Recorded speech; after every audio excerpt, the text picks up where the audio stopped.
Bonjour et bienvenue dans Maman et moi. Il y a des femmes pour qui la grossesse est un moment de grâce, et puis il y a celles pour qui c'est autre chose. Aujourd'hui, je reçois une maman qui n'a pas aimé être enceinte et qui a osé le dire avec sincérité. Elle attend un bébé mais ne connaît pas encore son sexe. Pourtant, l'éventualité d'avoir une fille réveille en elle ses peurs profondes. Rivalité, jalousie, transmission du féminin. Et parce que ce bébé sera métisse, elle s'interroge aussi sur la manière de l'accompagner dans une société qui ne voit pas tous les enfants de la même façon. Un épisode intime entre ambivalence, introspection et désir de faire au mieux malgré tout. Bonne écoute!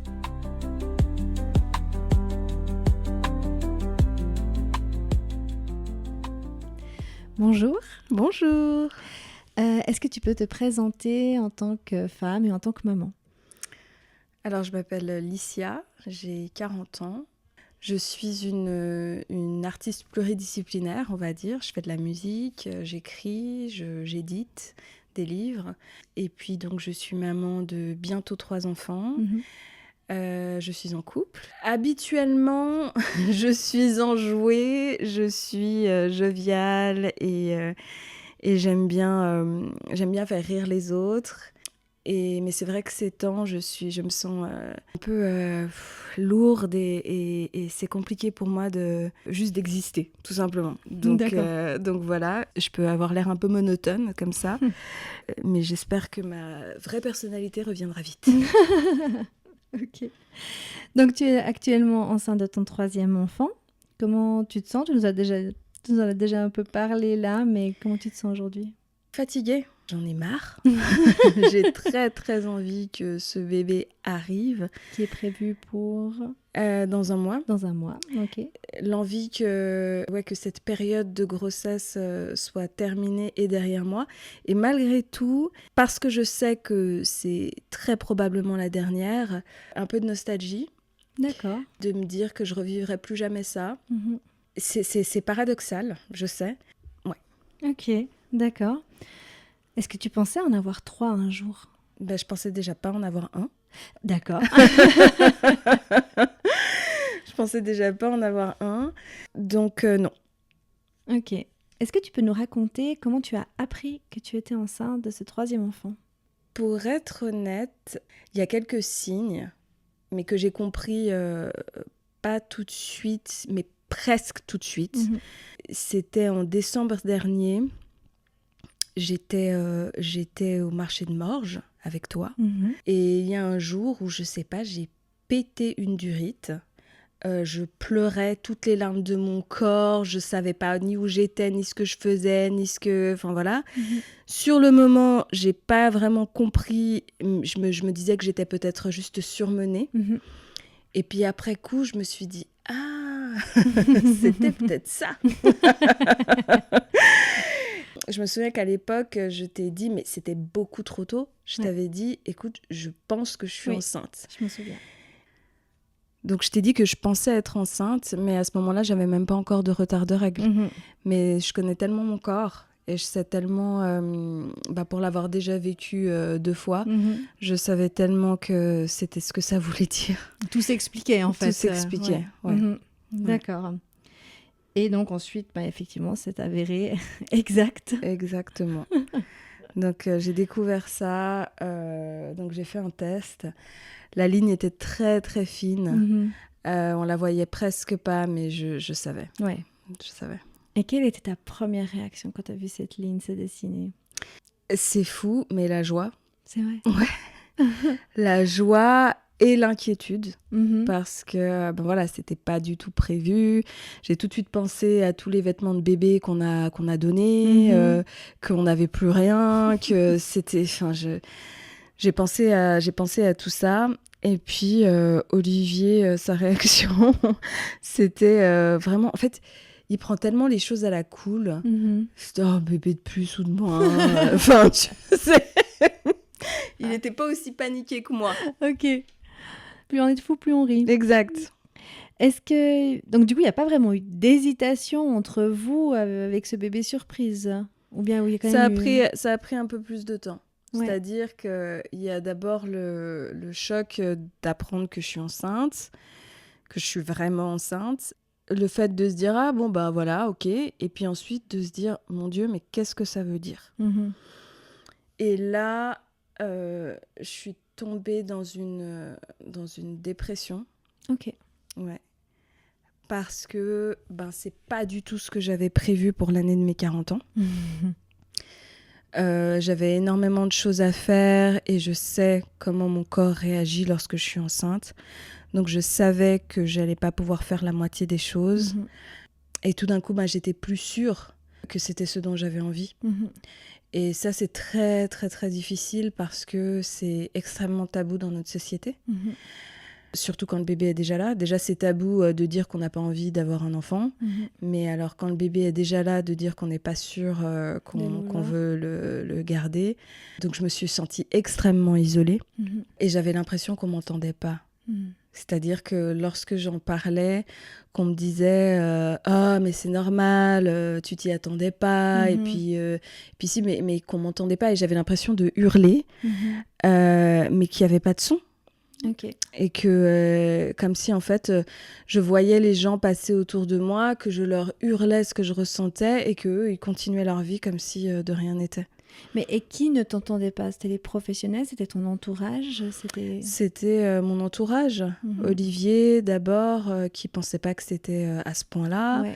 Ma maman, ma sœur, une amie à moi, pour qui en plus c'était très dur d'entendre ça parce qu'elle, ça fait plusieurs années qu'elle essaye. Tout le monde minimisait un petit peu ce que je ressentais, jusqu'à ce que je tombe profondément dans la dépression et que là, ils se disent « Ah ouais, il y a peut-être vraiment quelque chose qui se passe. » Ok. Et là, c'est les professionnels qui sont intervenus pour t'aider ou... Alors, il y a eu mon psy, effectivement, mais également Olivier, ma maman et ma sœur, qui m'ont cette fois écoutée, entendue, qui m'ont dit que quoi que je décidais, en fait, ils étaient avec moi, mais qu'il fallait que je fasse attention parce que j'étais pas dans mon état normal. Ouais. Et de prendre une décision définitive sur une émotion temporaire, je pourrais finir par le regretter. Ok. Et donc, c'est là que j'ai décidé de le garder. Ça a pris du temps. Ok. Mais voilà. Ça faisait déjà un petit moment que j'étais enceinte, mais ça a pris, après cette discussion, quelques semaines avant que j'accepte réellement. En fait, j'avais dans la tête que oui, effectivement, je sais, je ne suis pas dans mon état normal. C'est-à-dire que je savais que c'était pas la moi de d'habitude. Et je me suis dit, est-ce que tu réussiras à te le pardonner quand tu iras mieux ? Et la réponse était non. Ok. La réponse était non. Et ce qui est fou, c'est qu'à partir du moment où j'ai accepté cette idée-là, je m'en souviendrai toujours parce que c'était pendant le salon du livre, mon ventre est sorti. Ouais. C'est presque un déni de grossesse, en fait, jusqu'au moment où tu l'as accepté, comme on entend les histoires de déni de grossesse. Ouais. Exact. Ok, on va revenir un peu sur tes grossesses précédentes. Comment s'est passée ta première grossesse ? Ma première grossesse, c'était compliqué parce que donc c'était pas avec le même papa. Et il est parti à 5 mois de grossesse. Ok. Il a été très lâche parce qu'il n'a pas dit qu'il partait. En fait, il a dit qu'il allait chercher une bouteille d'eau, récupérer des choses en Allemagne. Ok. Parce qu'il était venu s'installer à Genève. Ouais. Il m'a dit qu'il allait récupérer certaines choses en Allemagne et il n'est jamais revenu. Waouh. Ouais. Ça a été compliqué parce qu'en plus, c'était une première grossesse. Je ne savais pas trop à quoi m'attendre. J'avais honte. Honte parce que j'avais presque 32 ans et ça me donnait l'impression d'avoir raté ma vie, en fait. Je me disais, voilà, t'es une femme de plus de 30 ans, tu vas avoir un enfant toute seule. Donc en gros, c'est un peu toi qui as mal choisi. C'est un peu toi qui... Enfin, je me mettais la faute dessus, alors qu'il y a quand même un être humain qui a décidé de s'enfuir. Au passage. Voilà. Et cette grossesse, elle avait été... c'était une surprise aussi ou bien... Ok, d'accord. Ouais. Le seul enfant planifié, c'était Hayden. D'accord, le deuxième. Ok. Mais quand t'es tombée enceinte, il est quand même resté 5 mois. Enfin, je veux dire, il avait accepté. Enfin, Oui, ouais. mais en fait, ça a été, il y a eu beaucoup d'allers-retours. Ah, je suis Ok. super content. Ah non, mais je suis pas prêt. Ah, mais je suis content. Ah, mais je suis pas prêt. Ok. Donc, il y a eu beaucoup, beaucoup d'allers-retours. Ok. Et alors, toi, qu'est-ce que tu as aimé ou détesté dans le fait d'être enceinte à ce moment-là? Alors, aimer, le fait de me dire que j'allais devenir maman, Mhm. c'était un sentiment nouveau. C'était waouh, qu'est-ce qui va se passer? Le fait de le sentir bouger. J'avais une grande connexion avec Mhm. mon bébé. Et puis, ce que j'ai moins aimé, c'était le fait d'être malade. D'être malade, dans quel sens? Tu veux dire des nausées ou bien... Voilà. Voilà, Ouais. d'accord. Ok. Parce que tu les as eues tout au long de ta grossesse? Non, surtout au début. Mhm. Mais voilà, j'étais très faible, Ok. comme pour toutes mes grossesses. Ouais. Ok. Et ça t'a vraiment déplu? Ça m'a déplu parce qu'au début, quand j'ai appris que j'étais enceinte, j'étais toute contente. Je me suis dit, ah, mais je vais faire un vlog de grossesse chaque semaine, je vais un peu expliquer. Et en fait, j'en étais incapable. J'étais au fond du trou. Donc voilà. D'accord. Donc c'est un vrai impact aussi psychologique, Bien sûr. le fait d'être d'être enceinte, en fait, entre la fatigue, le poids qu'on prend aussi, forcément avec bébé qui grandit, ça impacte aussi toute la motivation qu'on peut avoir. Exactement. Ouais. Et puis, il y avait aussi ces allers-retours avec le papa Oui. qui savait pas, qui savait, qui... Enfin voilà, c'était pas clair. Est-ce qu'on était ensemble? Est-ce qu'on n'était pas ensemble? Voilà, jusqu'à même l'accouchement, où il a assisté à l'accouchement. Et puis après, il est resté avec nous 2 semaines. Puis ensuite, il est reparti. Et puis non, c'était vraiment des allers-retours émotionnels assez forts. Ouais. Et donc ensuite, tu as rencontré Olivier et vous avez planifié, comme tu le disais, cette deuxième grossesse. Ouais, donc j'ai rencontré Olivier quand Elias avait 1 an et demi, même pas. Entre-temps, les choses s'étaient entre guillemets arrangées avec le papa d'Elias, donc ils se voient régulièrement, tout se passe bien. Il vit toujours en Allemagne ou... Ouais. Ouais. Et puis 3 ans après, avec Olivier, on a planifié d'avoir un enfant et ça s'est fait tout de suite. Ok. Ouais. Et là, comment t'as vécu cette grossesse? Alors, la grossesse ou le fait d'apprendre que j'étais enceinte? Le fait d'apprendre que t'étais enceinte. Alors, j'étais super heureuse.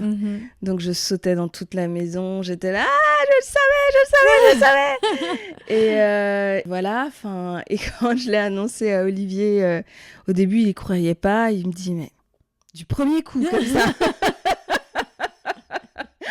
Donc maintenant, il y a cette joke avec mes copines qui l'appellent One Shot.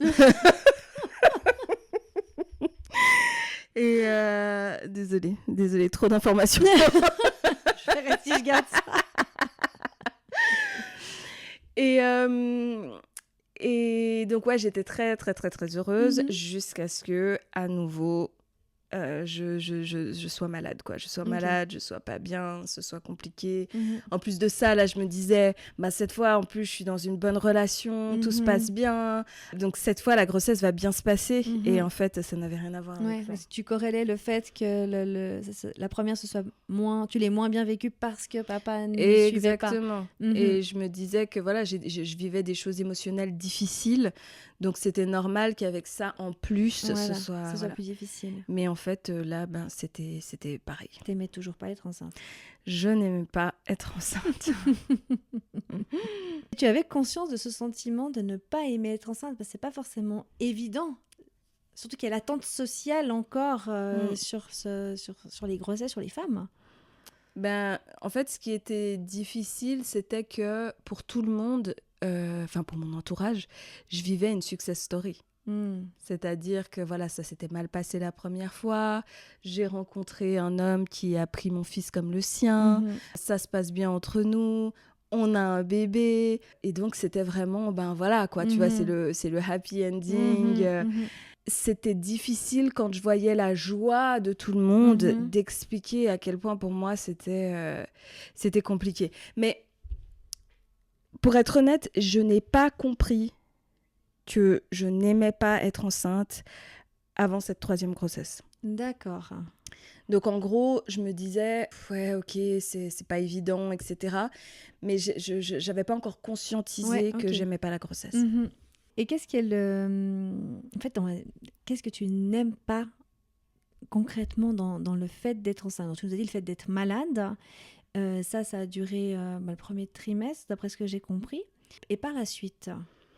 On parle du 2e, là? On parle de la grossesse en général. Là, tu peux parler du 3e. Ok. Non, parce qu'en fait... si c'est différent, alors explique. Bah oui, non, c'est différent. Ok. En fait, ce qui m'a fait comprendre que j'aimais pas la grossesse, c'est cette 3e grossesse qui n'a absolument rien à voir avec les autres. Ok. C'est-à-dire que là où les autres grossesses, c'était... Oui, j'étais malade et c'était pas agréable, mais c'était entre guillemets supportable. Mm-hmm. Celle-ci, est-ce que c'est parce que c'est la 3e? Est-ce que c'est parce que cette fois j'ai 40 ans? Est-ce que c'est pour une autre raison? Mais ça a été insupportable. C'est-à-dire que là, j'avais des nausées tout le temps. Tout le temps, si bien que j'ai perdu 5 kilos. Mm-hmm. Je n'arrivais rien à manger, je n'arrivais rien à garder. Ma tête tournait, ma nausée était là. J'étais fatiguée, mais tellement fatiguée, je ne tenais pas debout. Mm-hmm. Et ça a duré bien 4 mois, malgré les médicaments que je prenais. Okay. Ensuite, au niveau des nausées, ça a fini par se calmer. Ouais. Mais la fatigue, c'est devenu encore pire. La symphyse pubienne, alors ça, c'est horrible. J'explique pour celles et ceux qui ne connaissent pas. Ouais. En fait, c'est entre les jambes. Il y a un muscle qui retient tout et qui, en fait que... En fait, tu sais même pas que ce muscle est là tant que t'es pas enceinte, en gros. C'est vrai, ça. Parce que tu t'es dit, normalement, quand tu montes les escaliers, etc., ça ne pose aucun problème. Et là, en fait, tu sens tout. Mm-hmm. Et en fait, ce qu'il faut savoir aussi, c'est que le bassin de la femme, à ce moment-là, il se relâche. Et ce qui est censé être immobile commence à bouger pour pouvoir laisser passer le bébé plus tard. Donc en fait, ça aussi, ça fait extrêmement mal. Et tu peux être couché sur ton lit et juste simplement vouloir te tourner. Et c'est une torture infinie.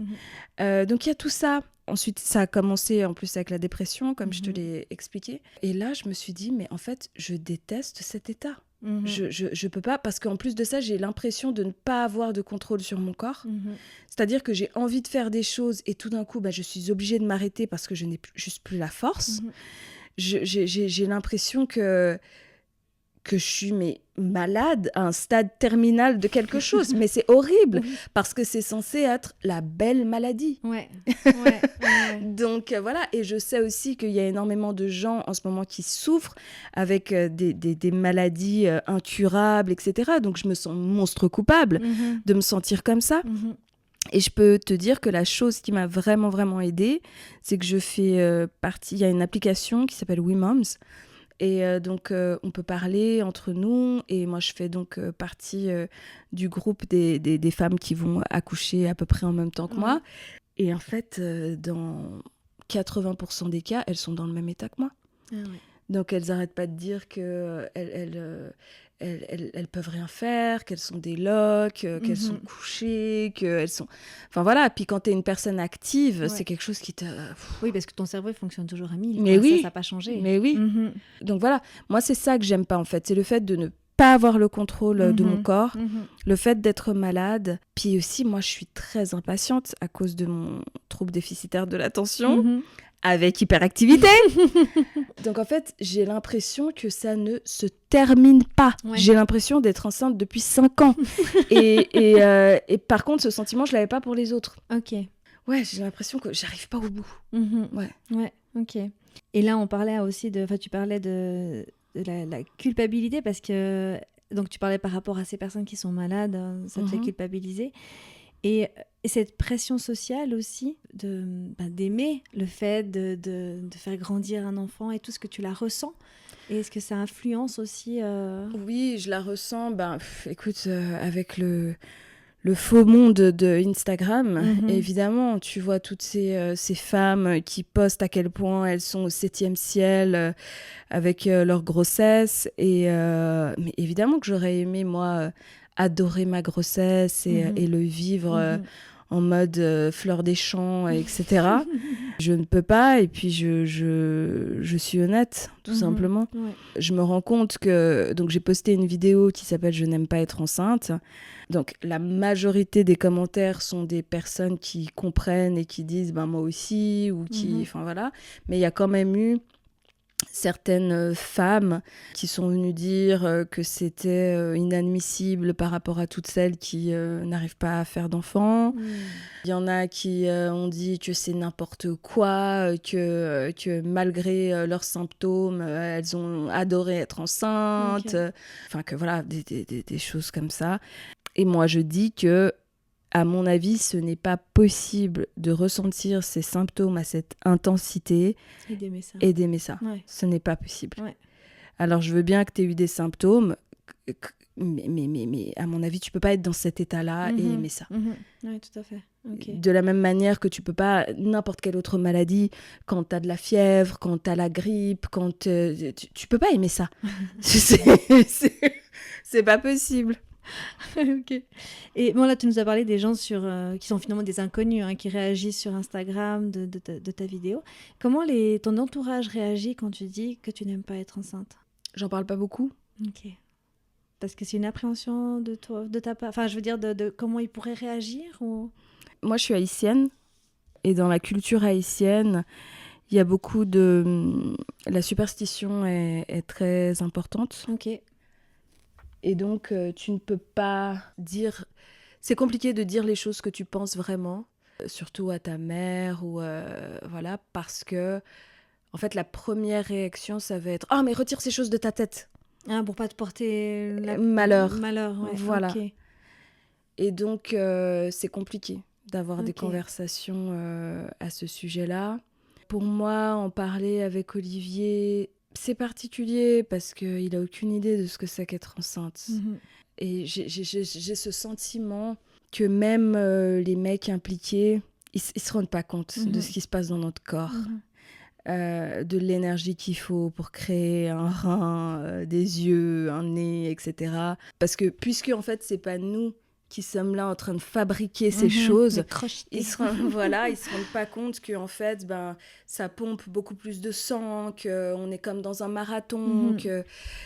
Donc, ouais, c'est particulier. Après, lui, il est vraiment dans comme la plupart des mecs, dans la solution. Donc, ça va être, allez, il ne te reste pas grand-chose maintenant.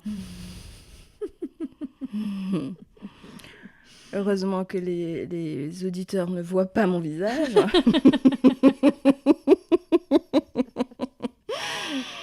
Donc c'est difficile d'en parler à mon entourage. Et puis, quand je rencontre d'autres personnes qui sont un peu moins dans l'entourage, mais pareil, c'est toujours, oui, mais c'est une bénédiction, oui, mais c'est super, oui, mais c'est... Donc, au bout d'un moment, t'as pas envie d'entrer dans un débat. Ouais. Oui, t'as pas envie de devoir te justifier, ouais, je comprends. Tu parlais d'Olivier et ses solutions, mais toi, qu'est-ce qui t'aide à tenir au quotidien ? Mais rien. Je ne tiens absolument pas. Ah, c'est ça. Okay. Non, je ne tiens pas. J'ai vraiment cette impression d'être en mode chaque jour qui passe, je suis là.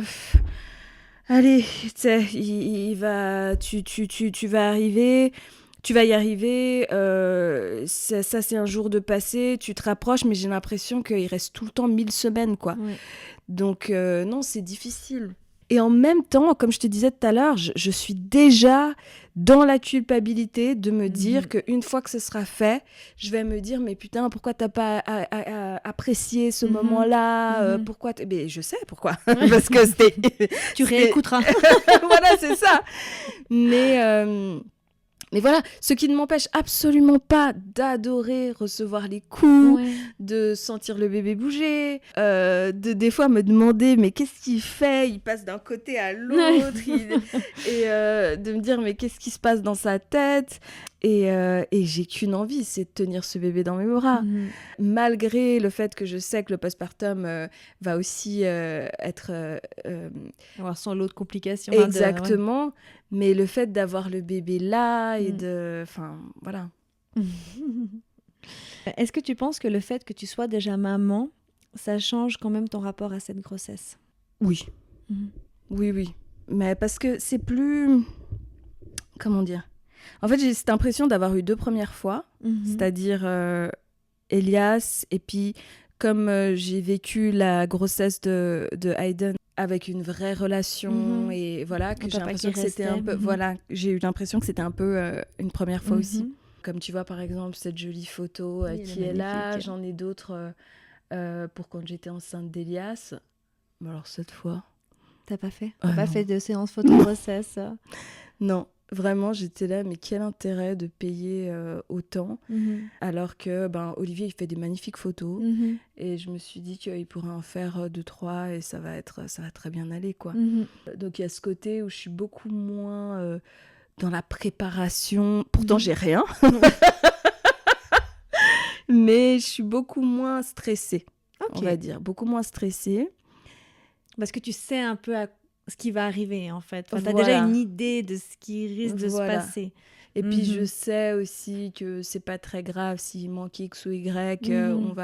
On va trouver des solutions. Je suis pas stressée. Après, il y a quand même cette question. Je suis tellement dingo de mes enfants de me dire, qu'est-ce qui se passe maintenant si c'est une fille ? Parce qu'en fait, je sais être maman de garçon. Je comprends ça. Et je me demande... c'est quoi être la maman d'une fille ? C'est quoi être la maman d'une fille ? Est-ce que c'est le même type d'amour ? Il y a toujours cette... on a quand même été bercés par toutes ces histoires où en fait, les histoires de belle-mère, même si là, ce sera vraiment mon enfant, mais de belle-mère, en fait, qui vieillissent. Et je pense par exemple à Blanche-Neige, de la jeune fille qui, elle, a sa vie qui commence.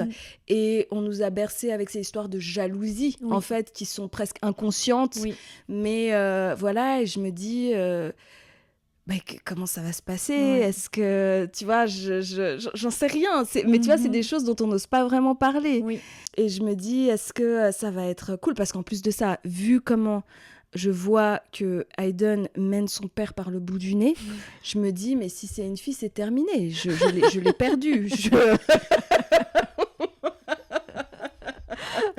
vois, Et je me dis, mais est-ce que je vais être à la hauteur ? Est-ce qu'il va y avoir à un moment une certaine forme de jalousie ? Ou est-ce que plutôt on va être proche ? Ou est-ce que... Enfin, j'en sais rien. Après, peut-être que ce sera un garçon et que ça changera rien. Mais je me pose ces questions quand même. Qui peuvent être bizarres pour beaucoup de gens. Mais voilà. Ouais, mais je comprends.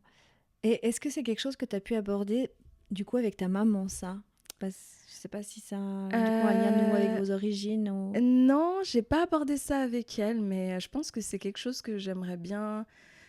Je vais lui poser la question, je pense. Tu me donnes envie de lui poser la question.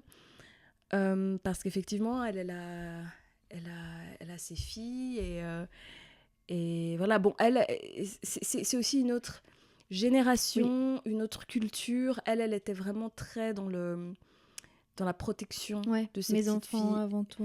Voilà.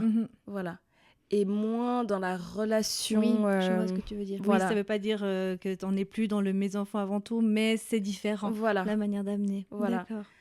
Donc, je ne sais pas. Je pense que ça va aussi me montrer à moi, si c'est une fille, quel type de personne je suis. Tu vas te redécouvrir. Je vais me redécouvrir, voir est-ce que en fait, je la prends juste comme ma fille et puis que je suis super heureuse ? Est-ce qu'il y a une sorte de jalousie qui se met en place ? Est-ce qu'il y a de la compétition ? Parce qu'en fait, on est 2 filles, donc ça permet aussi de comparer certaines choses, tu vois, qu'on va vivre toutes les deux. Et puis, le côté aussi, on n'a pas la même couleur. Et donc, elle va vivre des choses qui seront peut-être plus faciles pour elle ou plus... voilà, voilà. Est-ce que moi, je vais réussir à l'accompagner là-dedans ? Parce que c'est des choses auxquelles je pense aussi, même avec mes garçons. C'est-à-dire que je me dis, moi, j'ai jamais été métisse. Donc, en fait, j'ai pas cette expérience-là. Et il y a des choses qui vont vivre que je ne connais pas. Et je me dis, voilà, est-ce que je vais être à la hauteur pour les aider, pour les accompagner, Alors, j'imagine que oui. Mais j'essaie de pas faire de faux pas à ce niveau-là, et j'ai posé des questions à des adultes métis en leur demandant mais qu'est-ce que vous auriez aimé que vos parents comprennent. Et on m'a répondu qu'en fait c'est pas linéaire. C'est-à-dire qu'il y a des fois où on va se sentir plus blanc, il y a des fois où on va se sentir plus noir, et en fait de pouvoir trouver en nos parents un refuge où eux ne nous obligent pas à être l'un ou l'autre, et qui sont OK avec le fait que on s'en fout, et que voilà, ça c'est la chose qu'on peut faire. Et c'est à partir du moment où j'ai entendu ça que j'ai lâché le truc, parce qu'avant je disais toujours que mes enfants ils sont noirs. Et en fait, non, ils seront ce qu'ils ressentent qu'ils sont. et puis voilà. Mais tout en ne niant pas le fait qu'ils sont racisés, quoi. Ouais, ok. Est-ce que cette troisième grossesse, ou est-ce que cette façon de la vivre influence ta vie de couple ou de famille ? Oui, elle influence beaucoup, parce que comme je suis très souvent allongée, il y a beaucoup de choses que je peux pas faire. Il y a Olivier qui a pris le relais sur beaucoup de choses. Enfin voilà, comme je disais tout à l'heure, j'ai l'impression d'être inutile. C'est compliqué à vivre. Dans la vie de couple, en tout cas, non. Enfin, dans le sens où c'est vrai que c'est moins fun qu'avant, parce que comme je peux rien faire. Ouais, je pense que là, il a pas mal de charge mentale. Dans la vie de famille, oui, les enfants, ils se rendent compte que je joue un peu moins avec eux, que c'est un peu plus compliqué. Donc oui, ça change quand même beaucoup de choses. Malgré tout, est-ce qu'ils se réjouissent de voir ce bébé arriver, tes enfants ? Oui. Ils n'ont qu'une hâte, c'est que le bébé arrive. Ouais. C'est trop chou. Et c'était chou parce que Hayden, la première fois qu'il a vu le bébé bouger, il a eu peur. Mais il s'y est très vite fait. Ouais. Ok. Et toi, en tant que femme, comment tu vis ce changement de corps ? Est-ce que ça influence aussi ton... C'est particulier parce que j'ai perdu beaucoup de poids. Lors de mon dernier rendez-vous gynéco, il m'a dit que j'avais encore perdu 3 kilos. Ah, donc t'as pas pris de poids, en fait, tu perds. Ouais. En fait, je prends et je repère. Ok. En fait, je suis retournée à mon poids d'avant grossesse. Ok. Ouais, donc voilà. c'est comme t'as perdu alors. Ouais. Donc, je pense que là, maintenant, lors de la dernière ligne droite, je vais prendre un petit peu. Mais voilà, c'est toujours compliqué pour moi de manger. Donc, le rapport à mon corps est assez neutre. D'accord. Qu'est-ce que tu attends le plus après l'accouchement ? De plus être enceinte. De plus être enceinte, même si j'appréhende un petit peu, parce que la dernière fois avec Hayden, ça a vraiment été compliqué au niveau des douleurs, des muscles vaginaux et tout ça. Je m'attendais pas à ça. Okay. Parce que comme pour le premier, c'était une césarienne. D'accord. J'avais pas ressenti ça. Ouais. Et ça a été très, très compliqué. Ça a été très compliqué. Mais maintenant, je sais à quoi m'attendre. Ouais. Donc, ça me fait un petit peu moins peur. Je me réjouis aussi de pouvoir commencer cette nouvelle vie, parce que là, j'ai un peu l'impression d'être dans des limbes et juste d'attendre d'être en stand-by. Ouais, exactement. Ouais. Et là, au moins, le bébé arrive, je peux me projeter. C'est reparti. Voilà. Est-ce que tu penses que ce bébé, il va être accueilli différemment des 2 premiers ? Je pense, parce que déjà, 2 grands frères qui seront complètement dingues. et puis, en plus, il y a... Voilà, quand on arrive au 3e enfant, on est relax. On est beaucoup plus relax, donc je pense que ça va être chouette pour ce bébé. Ouais. Il va arriver dans une ambiance assez cool. Et puis surtout, si c'est une fille, ce sera la première petite fille de mes parents. Ouais. Parce que ma sœur a 2 garçons, mon frère a un garçon, Ok. moi j'ai 2 garçons. La princesse. Ce sera la princesse. Trop chouette. Princesse et en plus petite dernière. Donc, Ah oui. Qu'est-ce que tu aimerais dire à une femme enceinte qui n'aime pas cette période? J'aimerais lui dire de ne pas culpabiliser. Mm. Que tu peux pas aimer quelque chose qui te fait te sentir pas bien. Mhm. Que ça ne veut pas dire que tu n'aimeras pas ton enfant. Mhm. Et aussi que même si c'est pas aussi difficile que moi, t'as le droit quand même de ne pas aimer. Ouais. D'accord ? C'est ton corps qui change, c'est tes hormones qui partent dans tous les sens. C'est comme si en fait tu vivais dans un corps qui n'est plus vraiment le tien, tu partages tout avec ton enfant. Donc c'est pas forcément évident et il faut pas avoir peur de le dire. Et puis si tout d'un coup tu te rends compte que lorsque tu en parles, il y a tout le monde qui te tombe dessus, ben écoute, essaie de trouver, tu trouveras très certainement des forums ou des endroits maintenant grâce aux réseaux sociaux où tu pourras parler de ça avec des femmes qui vivent la même chose. Donc ne reste pas isolé. Mais te lance pas dans des grands débats avec des gens qui n'ont pas envie de comprendre. Ouais. Est-ce que tu aurais des conseils à donner pour vivre au mieux cette situation? D'abord, je vais parler aux mamans solo.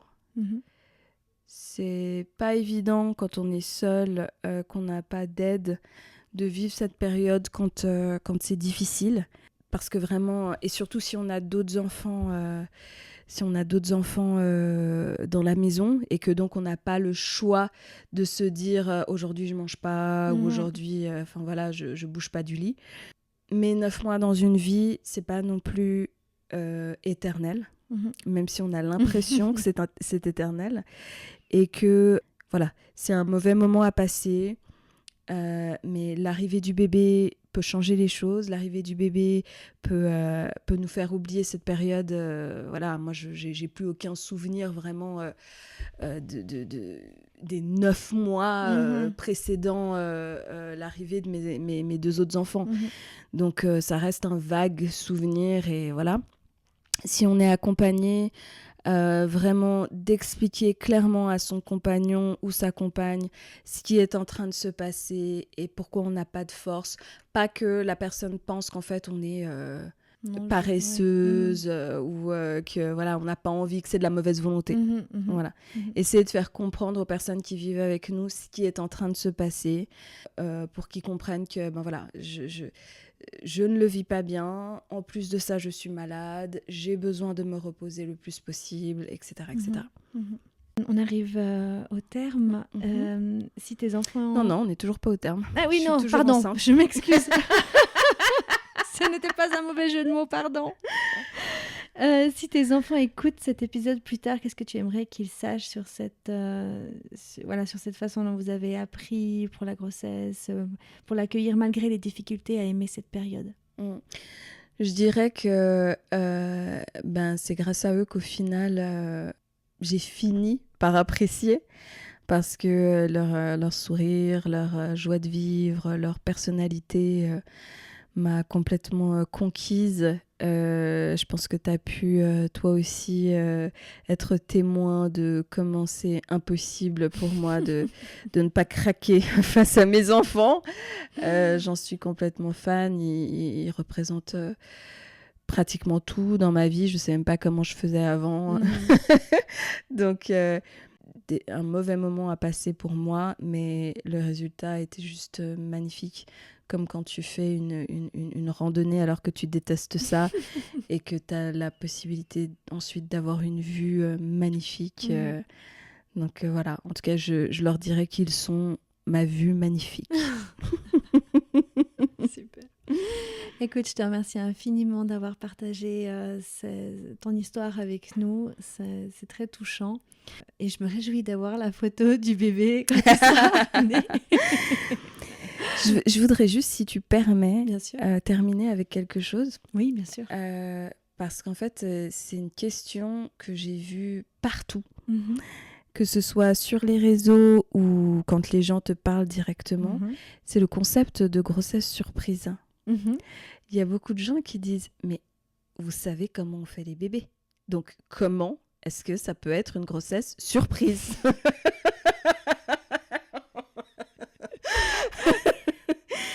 Alors, ouais, effectivement, quand on n'est pas adolescent et qu'on est des adultes consentants et responsables, on sait comment on fait les bébés. Oui. Sauf que, par exemple, dans mon cas, j'ai un cycle extrêmement régulier. Donc, je sais exactement quand je vais ovuler, quand je sais exactement. Et en fait, il arrive que parfois dans la vie, tu réfléchisses pas forcément à ça, ou alors que le moment soit spontané, et puis que voilà, donc t'es pas forcément tout le temps en train de réfléchir à te dire mon Dieu, je suis à quelle période dans mon cycle, et qu'est-ce que ci, et qu'est-ce que ça. Et donc des fois tu te dis oui mais enfin tranquille, et puis en plus de ça justement, avec toutes les personnes qui essayent de tomber enceinte et qui n'y arrivent pas, tu te dis, voilà, c'est pas une fois qui va forcément... voilà. Sauf que moi, sachant que je suis très fertile, quand après coup, je suis allée regarder et que j'ai vu qu'il y avait cette possibilité, j'étais là, oh mon Dieu mais peut-être que non. Oui. Mais en fait, c'était oui. Ouais. Donc voilà comment les grossesses surprises arrivent. C'est-à-dire que c'est pas que tu ne sais pas comment on fait les bébés, oui, tu sais, mais c'est juste que tu ne réfléchis pas forcément à où tu en es dans ton cycle et voilà. Ouais. Des fois, il suffit d'une fois. Exact. Enfin, très pas des souvent, fois. Très souvent, il suffit d'une fois. Voilà. Donc en fait, on devrait peut-être changer le terme et plus dire grossesse surprise, mais grossesse non planifiée. Voilà. Alors, c'est vrai que moi, j'ai beaucoup hésité mais moi, j'entendais souvent grossesse accident. Et ça, j'aimais pas. Ah ouais, non. Tu vois, donc je me disais surprise, c'est plus joli, c'est une surprise, c'est une jolie surprise. Exactement, c'est vrai. Mais effectivement, c'est une bonne remarque.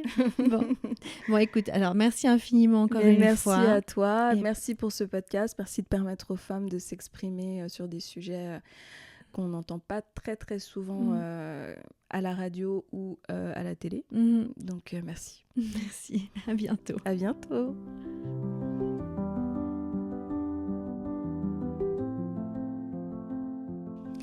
Merci à elle pour sa parole libre et pleine de nuances.